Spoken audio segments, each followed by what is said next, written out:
একটি মর্টার হল একটি হাউজিটার যা উচ্চ কোণে মর্টার শেল ফার করে। এটি পাহাড়ি এলাকা বা কুঞ্জর আক্রমণে কার্যকরভাবে ব্যবহার করা যেতে পারে।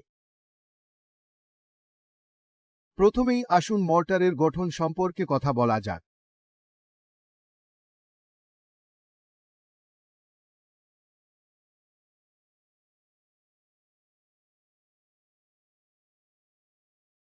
দাবভাস দ্বারা চালিত।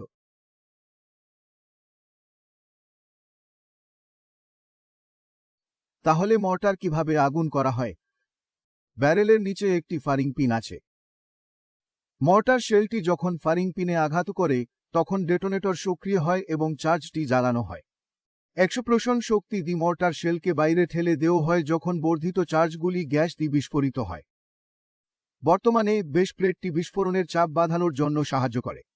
এতে ফারিংয়ের নির্ভুলতা ঠিকমতো বৃদ্ধি পায় যখন বেস প্লেটটি সঠিকভাবে ইনস্টল করা হয়।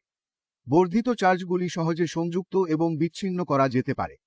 কম সংখ্যক বর্ধিত চার্জ ব্যবহার করলে বিস্ফোরণ শক্তি ও ফারিং পরিসীমা কমে যাবে। সমস্ত বর্ধিত চার্জ ব্যবহার করা হলে সর্বাধিক ফারিং রেঞ্জ প্রায় 6 কিলোমিটার। 81 মিমি মর্টারের হতাহতের ব্যাসার্ধ প্রায় 40 মিটার। মর্টার শেলের সামনে অবস্থিত ডালটি ঘুরি দিয়ে প্রভাব ফিউজটি নৈকট্য নিকটবর্তী পৃষ্ঠের বিস্ফোরণ প্রভাব বিলম্ব হিসাবে সেট করা যেতে পারে। এই সংক্ষেপণগুলি বাম থেকে ডানে। প্রক্সিমিটি নিকটতা বোঝায় এবং ফিউজটি কাজ করে যখন লক্ষ্য থেকে 30 সেমি থেকে 2 মিটার দূরত্বে পৌঁছে। এনএসবি মানে নিকটবর্তী সারফেস বার্স এবং এটি পৃষ্ঠ থেকে 30 সেমির কম দূরত্বে কাজ করে। আইএমপি এর মানে হল প্রভাব এবং এই প্রভাব ফিউজ লক্ষ্যবস্তুতে আঘাত করলেই কাজ করে।